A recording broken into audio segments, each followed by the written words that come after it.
Welcome to the 137th edition of Make Pro Wrestling Majestic. Again, I am Tigerhite. And I'm Peanut Gallery. So, let's get into our first thing, and that's all the wrestling drama and with the controversy regarding The Rock. Now, it has been resolved, and I think a heel Rock is it's incredible. Yeah. It's exactly what they needed to do with this. But Ava Raine getting death threats to the point where she had to deactivate her Twitter account or her X account or whatever it is. People, we are better than that. No, they're not. This is the internet wrestling community. Oh my! I have never been so disappointed to be a wrestling fan. It's deplorable. It's horrendous. Like we know better as a society. This is violent theater. Let's relax. No, the internet wrestling community is the most toxic fan base on the face of this planet. Well, I don't know. Blood on the dance floor fan base is pretty horrible too. But anyways, we digress. I know it's disgusting. I have to bring it up because we cannot be better as a community if nobody brings it up. Well, that's true. Because it's like learning history. If you don't know history, you're doomed to repeat it. Yep. And this kind of behavior is not acceptable at any capacity. And the thing is that this was not just reported on the dirt sheets. This was reported on TMZ. Right. So you're going above and beyond just like the bubble. Right. And now everybody's looking at the wrestling fans saying, look at these deplorable pieces of shit. Yeah, pretty much. So let's not do that. Right. Okay. I saw this comparison. I think Dutch Mantel actually said this, where he compared what the ongoing investigation of Mr. McMahon to what Chris Benoit did. That doesn't make any sense because there's a big difference between them. Mr. McMahon, has not been charged. He's not been proven true. It is still an allegation. He didn't kill anyone. Right, that's what I was going to say. Let's just put it out there. He's not killing anybody. Yeah, exactly. I mean, sure, it's not a good thing what he did or what he possibly did. Right, what he possibly did. But, bro, it's a non sequitur, and people were agreeing with this. I'm like, how can you agree with this? Right. Now, the only comparison that you can make is the fact that WWE has pretty much scrubbed their history from it. Right.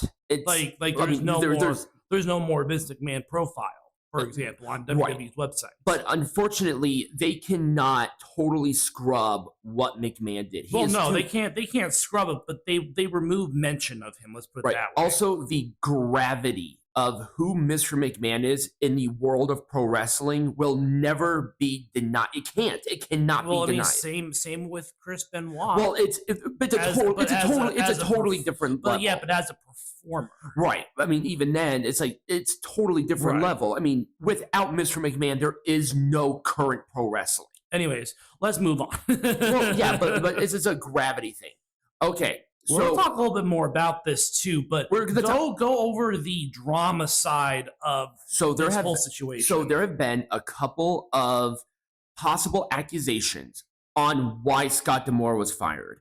Now, Peanut Gallery said it right. We will cover the news of the information, the facts that we know of right now. Yeah. But there have been claims that Scott D'Amore was trying to push the budget not to help TNA, but for his own personal life and his relationship with Gazelle Shaw. Mm-hmm. And that is why he was fired from the company. Now, those are just rumors. Yeah. But it's something to look at. Yeah. Because right now, Anthem is being very hush-hush about it. Yep.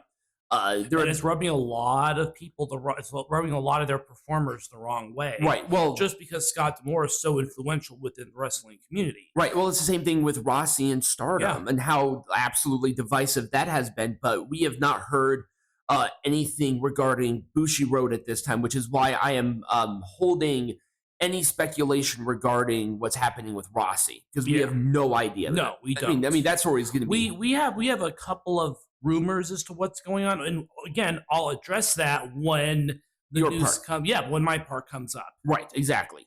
But I just wanted to at least touch on these different aspects of Scott D'Amore. It's like it may not be as cookie cutter as we thought. Right. We're going to talk more about this, but this is the exact quote that Ashley Massaro gave back in 2007 to Vice News regarding Mr. McMahon. I'm not going to read it. Well, yeah, because you can read it yourself if you want to know about it. It's been all over the news. But yes, we will be addressing. I mean, it just rings true to what is being alleged. Right. This is a totally new story to possibly back up what's been going on. Yes. Now, this is just a public one. There was that female ref that had the issue. There was the ring boy scandal that people brought up, but Mr. McMahon was not involved in that. No. So it's not like that's anything necessary. But once again, if this stuff is true, this is not good. Yeah. Now, I mean, but people shouldn't be attacking WWE at all unless they legitimately had knowledge of everything here going on. Yeah, but Vince McMahon was the WWE, so his word was law. Right. But at the same time, WWE is not a person. It can't take responsibility for it because it's literally a company. Yeah. But anyways.